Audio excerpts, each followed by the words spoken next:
pemilik hak ulayat masyarakat. Yang kedua, keterlibatan masyarakat lokal sebagai subjek daripada pengelolaan usaha. Yang ketiga adalah masyarakat lokal harus dilibatkan sebagai pekerja di dalam komunitasnya. Yang keempat, clean and clear terhadap persoalan tanah. Yang kelima itu adalah terkait dengan negara harus untung. Kehadiran perusahaan negara harus untung. Yang kedua, masyarakat harus untung. Yang ketiga, perusahaan juga harus untung.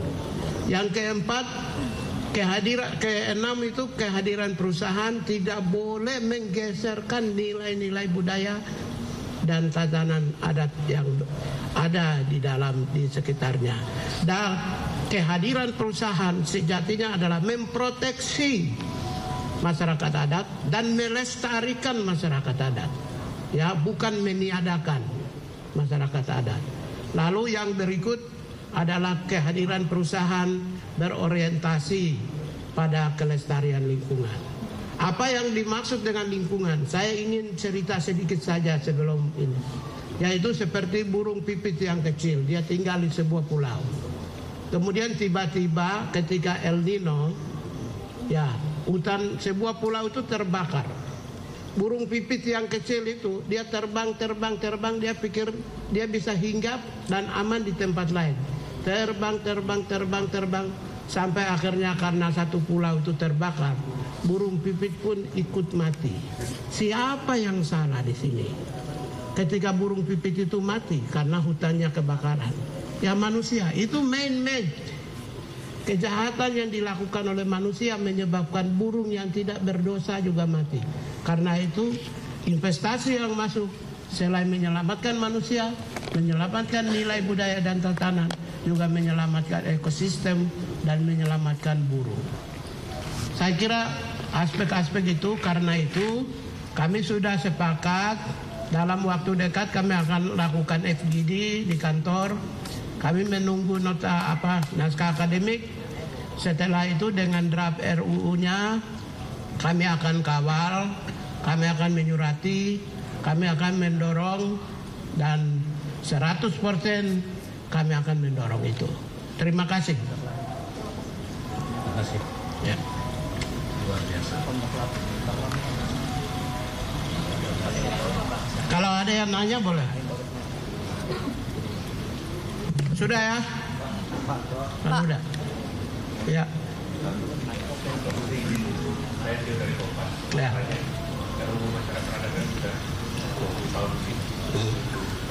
Lewat ini beberapa kali masuk prolegnas, betul gitu ya. Dari pemerintahan Prabowo sekarang ini, apakah ada target yang diberikan kepada Bapak untuk mengesahkan, mendorong DPR untuk mengesahkan dalam waktu berapa tahun, 1 tahun, 2 tahun?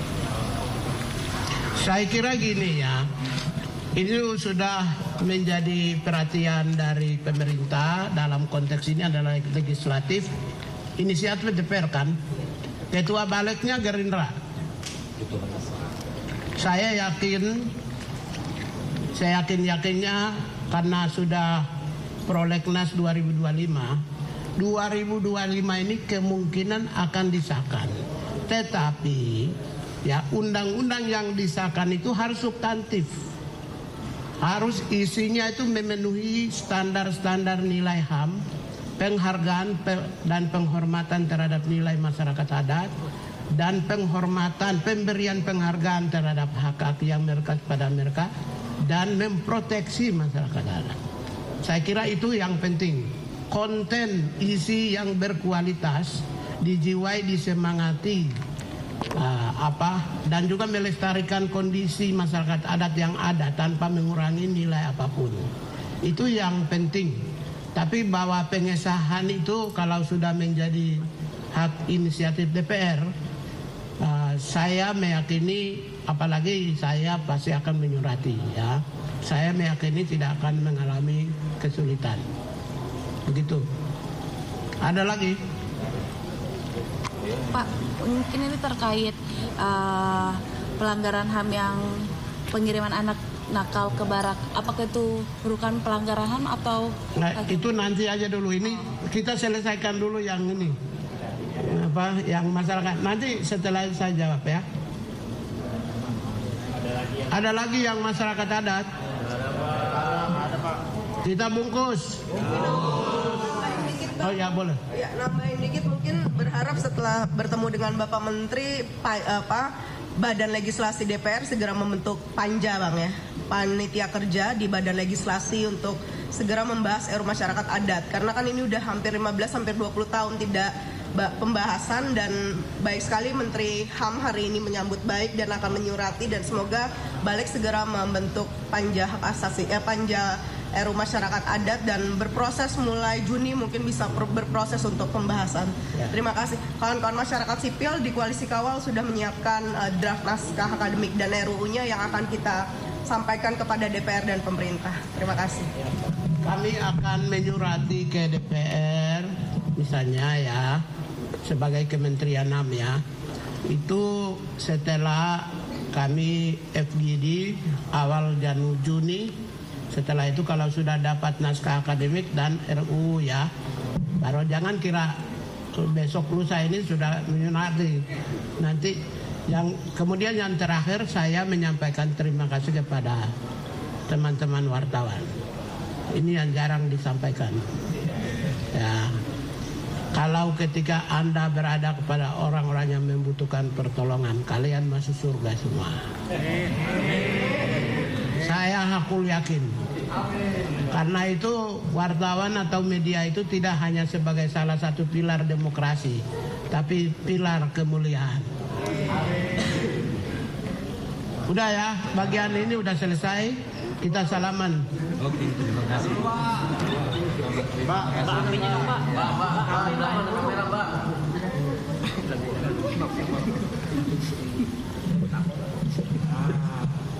Pak.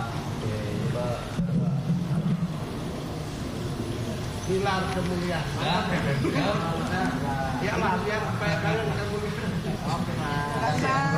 Terima kasih ya. Kalau yang lain boleh. Paling yang Bandung, Jawa Barat. Iya ya Pak. Jadi gimana? Pak Men.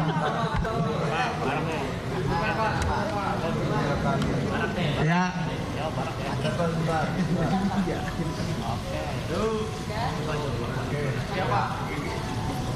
Jadi gini ya, yang terkait dengan kebijakan Gubernur Jawa Barat yang mau bukan mengirimnya, mau mendidik, ya, mau mendidik anak-anak nakal di barak tentara.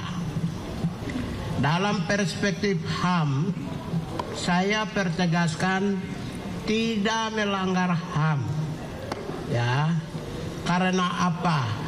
Kalau itu tidak dilakukan yang disebut corporal punishment. Corporal punishment itu adalah sebuah hukuman fisik yang selama ini sudah ribuan tahun berlangsung, di mana ada pendidiknya memberi hukuman kepada yang dididik dengan cara yang agak sedikit bertentangan dengan prinsip. Misalnya cubit telinganya, dipukul tangannya supaya dia disiplinnya. Sepanjang tidak melakukan corporal punishment yang dulu, zaman dulu di sekolah kami yang sudah senior-senior ini, kalau guru mau didik kami kan cubit telinga, dia pukul ya, atau pukul kakinya supaya kami disiplin atau supaya kami robah. Itu namanya corporal punishment. Boleh lihat di Google supaya lebih jelas. Kalau itu menurut saya, keyakinan saya di Jawa Barat itu bukan corporal punishment, tapi mereka mau dididik mental, karakter, dan disiplin dan tanggung jawab. Kalau pendidikan yang berorientasi pada pembentukan disiplin, pembentukan mental, pembentukan karakter dan pembentukan tanggung jawab, maka tidak melanggar HAM dan kami mendukung pemerintah Jawa Barat itu. Nah, itu sikap kami. Yang pertama itu. Yang kedua, kalau itu berlangsung uji coba pertama ini bagus, ya kami meminta Menteri Dikdasmen untuk mengeluarkan sebuah peraturan supaya ini bisa dijalankan secara masif di seluruh Indonesia. Kalau bagus, tetapi kita semua tentu mendorong supaya mereka yang akan dididik, sistem pendidikannya terkontrol supaya tidak menabrak nilai-nilai HAM, tidak bertentangan dengan HAM. Kemudian di dalam rangka meningkatkan kualitas kompetensi, karakter, mental, disiplin, dan tanggung jawab. Nah, karena ini bagus, idenya bagus. Supaya apa? Untuk ke depan, kita kan 10 tahun ke depan itu, 2025 sampai 2035, itu kita harus go internasional. Ya, targetnya negara ya. Tahun ini untuk dalam rangka 10 tahun ini kita mempersiapkan transformasi, termasuk juga menyiapkan SDM.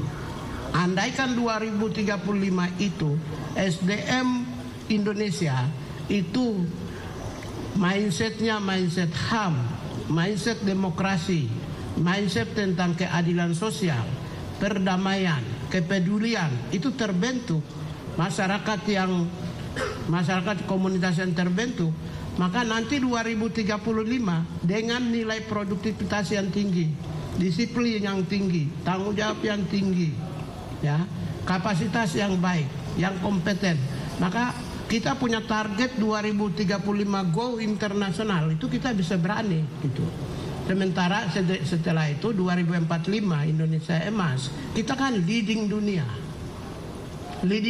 Kalau tidak memulai dari sekarang, nanti akan mengalami kesulitan. Oleh karena itulah Presiden sendiri telah mencanangkan program-program populis, yaitu makan bergizi gratis, tapi supaya kualitas sumber daya manusia kita itu lebih baik, pendidikan yang berkualitas, ya bahkan orang-orang miskin pun disediakan sekolah khusus, kesehatan yang memadai, sehingga apa? Dengan kualitas rakyat manusia Indonesia yang baik, itu kita bisa go internasional 2035 dan 2045 kita leading di tingkat dunia. Ya, karena itulah menyiapkan generasi-generasi yang tanggung jawab, yang disiplinnya tinggi, yang berkarakter, maka akan lebih mudah bagi kita. Ini sebenarnya untuk kepentingan bangsa dan negara di masa yang akan datang. Salah satu yang dimulai oleh Jawa Barat itu salah satunya menuju ke sana, menyertai kebijakan-kebijakan populis yang sedang dicanangkan oleh Presiden dan sedang dilakukan oleh Presiden Prabowo Subianto. Saya kira itu ya. Karena itu dari sisi hak asasi manusia, saya belum melihat sebuah pendidikan yang mendorong terciptanya masyarakat yang disiplin tinggi, yang terciptanya masyarakat yang bermartabat, bermentalnya baik, objektif, tanggung jawab, itu melanggar HAM. Saya tidak menemukan, tidak ada. Itu justru sesuai dengan nilai-nilai HAM. Ya, di negara-negara Barat, di negara-negara Asia, misalnya di Korea, mereka sudah dididik itu, mental dan tanggung jawabnya. Karena itulah kita memulai dan kita harus apresiasi kepada Gubernur Jawa Barat yang memulai. Itu kan inisiatif. Kenapa kalau baik kenapa tidak diterapkan di seluruh Indonesia? Saya kira itu. Ini kan dari keberangkatan gubernur ini ada juga beberapa siswa yang tidak kuat, dalam artian mereka menangis gitu Pak ketika dikirim ke barat gitu. Apakah ini tidak menjadi kekhawatiran bahwa akan mengganggu mental maupun psikis siswa tersebut gitu Pak? Karena kan usia mereka juga masih usia anak sekolah dan harus mengikuti kegiatan barak militer gitu Pak. Ya itu kasuistik, saya tidak bisa masuk. Karena saya belum tahu. Ini kan masalah barang militer ini kan jadi pro kontra. Karena Komnas HAM mengatakan bahwa ini pelanggaran HAM. Apakah nanti akan memberikan usulan gitu kepada Pak Gubernur? Begini, Komnas. Saya bertanya, Oke. apakah pendidikan yang dilakukan di barang militer ini harus dilakukan secara terbuka agar masyarakat tahu bahwa tidak ada kekerasan fisik di dalamnya seperti itu? Agar mengurangi kekhawatiran masyarakat tidak percaya juga. Ya, yang kedua, ya kita semua harus mendorong media juga ikut serta, komunitas masyarakat juga ikut serta, civil society ikut serta, pengamat ikut serta supaya kualitasnya lebih bagus. Ya, karena itu menurut saya transparansi di dalam dunia pendidikan itu penting. Itu kan pengaturannya yang sistemnya yang harus transparan dan terbuka kepada publik. Saya kira ini kan milik negara, menggunakan uang rakyat, semuanya bisa dilihat dan bisa dijaga sehingga orang-orang yang dididik itu tidak seperti yang opini-opini negatif yang dikembangkan. Itu yang pertama. Yang kedua, dari Komnas HAM tidak merujuk kepada undang-undang apapun. Kan saya bilang yang tadi, ketika saya bilang corporal punishment, saya close, maka tidak ada rujukan undang-undang HAM yang bertabrakan. Komnas kan bilang civics education. Civics education itu politik itu. Pancasila, undang-undang, NKRI, Merah Putih, ya tentang itu namanya pendidikan kewarganegaraan. Ini bukan pendidikan kewarganegaraan. Ini pendidikan yang berorientasi pada produktivitas dan kompetensi, knowledge, skills, dan attitude. Jadi dalam rangka peningkatan seseorang dari sisi knowledge-nya, yang kedua skills-nya, yang ketiga attitude-nya. Nggak ada pendidikan kewarganegaraan. Karena itu Komnas HAM rujuk menggunakan instrumen hukum, instrumen HAM. Ketika saya mengatakan corporal punishment, maka terkunci. Jadi tidak ada instrumen HAM yang ditabrak di sini. Ya. Satu lagi dari Pak Deddy Mulyadi adalah memberikan syarat vasektomi untuk pemberian bansos. Memang ini masih wacana gitu Pak. Tapi kalau dilihat dari perspektif itu seperti apa? Ya. Bisa jadi masih termasuk pada kemampuan tidak masuk pada wilayah hak tubuh seseorang gitu Pak. Kalau namanya juga wacana, untuk apa saya jawab? Tapi itu jadi catatan untuk kami tanya. Tapi kalau wacana, saya tidak bisa beropini lebih dulu. Tapi kalau dilihat dari sisi HAM Pak, kalau seperti itu memungkinkan nggak atau memang melanggar HAM? Nanti kami tanya dulu. Berarti akan melakukan diskusi Pak dengan Pak Bupini terkait dengan... Oh, kita kan sama-sama pemerintah. Kewenangan yang diberikan kepada kami itu adalah mengkoordinasikan dengan pemerintah provinsi, kabupaten, kota. Ya pastilah kita akan nanti berdiskusi supaya nilai-nilai HAM-nya itu lebih kuat. Ya, kalau pakai hukum Pareto itu 90%, sekalipun hanya dari sisi 1% nilai HAM, tapi dia mempengaruhi seluruh sistem dalam pelaksanaan pendidikan di barak militer. Jadi nilai HAM-nya akan lebih dominan. Artinya Kementerian HAM akan ikut mengawasi yang pendidikan barak itu Pak? Kami bukan hanya sekedar mengawasi, tapi kami akan ikut memberikan masukan-masukan yang lebih. Kami akan berikan masukan. Bahkan saya sudah diskusi dengan para eselon 1. Nanti justru kita akan berikan masukan 1, 2, tapi bukan sekarang ini ya. Karena sekarang ini nggak bisa langsung masuk. Mungkin ke depan kalau itu menjadi sistem yang disepakati secara nasional, maka pendidikan HAM kemungkinan satu sesen adalah pendidikan hak asasi manusia atau humanisme. Ya kita lihat, kami semua yang punya anak ini ketika masuk SD atau SMP itu kenakalannya minta ampun. Ya karena itu dari awal itu kita terapkan tuh bagaimana menghormati antar sesama siswa. Itu pasti nilai-nilai humanismenya yang kami di sini juga sudah mulai memproduksi beberapa media, terutama di film-film kecil ya, Amira.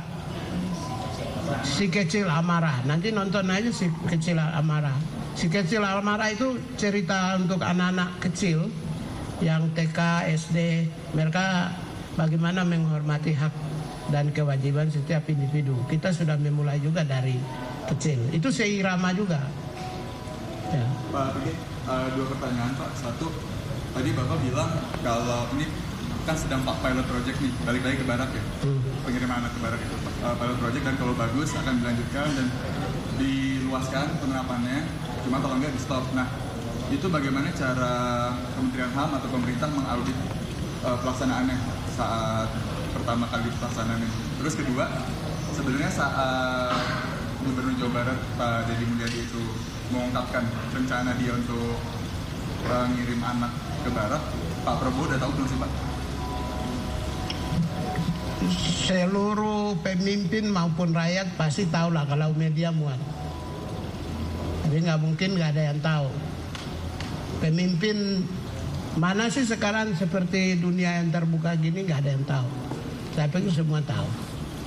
Saya yakin pemimpin kita juga tahu, rakyat sendiri juga tahu semua. Ya. Yang satu lagi soal audit Pak. Kalau audit itu merupakan kewenangan kementerian. Nah, tapi audit kan harus kerja dulu baru kita audit. Tapi sebelum kerja nggak bisa. Paling-paling juga tahun depan. Tapi berarti saat pilot project ini kementerian nggak... Tapi karena kami pemerintah, kami masuk. Ikut masuk mendorong, mendukung. Ada tim khususnya Pak? Audit itu bukan untuk punishment ya. Audit itu lebih kepada peningkatan kualitas. Jadi perbaikan. Jadi kalau yang kurang kita perbaiki, kalau yang bagus dipertahankan, yang belum ada diadain. Berarti ada dari Pak klarifikasi satu lagi, ada timnya yang dari kementerian, dari pemerintah? Bukan, itu audit itu salah satu kewenangan yang diberikan oleh pemerintah kepada Kementerian HAM. Jadi saya punya tugas, salah satunya audit. Audit itu tugas, kami punya kewenangan di sini. Hanya kalau kata-kata audit itu kan agak gimana ya, jadi itu tidak mungkin kita audit sekarang karena kementerian aja baru jadi, paling 2026 ke atas. Saya masuk ke perusahaan yang diberi kewenangan langsung audit terhadap perusahaan aja, saya masih 2026 ke atas. Tidak bisa langsung begitu aja ucuk-ucuk. Kita lakukan audit belum apa-apa gitu kan. Berarti ke Kodim itu belum ya Pak? Masih, bukan tim, itu tugas pejabat di sini. Jadi itu masih lama 2026 ke atas. Yang OCI perkembangannya gimana Pak? Hah? Yang OCI? OCI ya? Ya, ini keren juga ini. Mantap juga bahasanya ini. OCI kayak macam Oke. Itu sudah kemarin dari tim Dirjen sudah turun Taman Safari dan sedang dirumuskan oleh Dirjen dan kemungkinan konferensi pers ya. Nah, ada timnya yang dipimpin oleh ada Pak Wamen, Pak Dirjen juga sedang akan nanti audit rilis ke media dalam waktu dekat. Pak juga bilang akan ini Pak programnya akan kalau disorotasi akan dilanjutkan ke dewasa juga. Kalau sudah ke dewasa itu apakah? Itu saya nggak tahu kalau. Kita bicara yang di depan mata aja. Kalau yang nanti itu kita tidak bisa mendahului. Begitu ya. Pak. Tadi pihak OCI juga hadir ke sini gitu Pak. Itu update-nya kedatangan OCI itu ke sini ada kegiatan audiensi seperti apa? Jadi pertama kapan? Oh Dirjen ya. Belum lapor. Masih ini sedang kerja. Nah, kan Dirjen tidak setiap saat di ruangan saya. Dia juga di ruangan sendiri dan tanggung jawab besar juga sendiri. Jadi sedang jalan. Belum nanti tunggu aja, paling wartawan teman-teman sekalian diundang. Begitu ya, terima kasih. Assalamualaikum warahmatullahi wabarakatuh. Ya mohon maaf kalau ada kekurangannya. Tuhan memberkati kalian semua.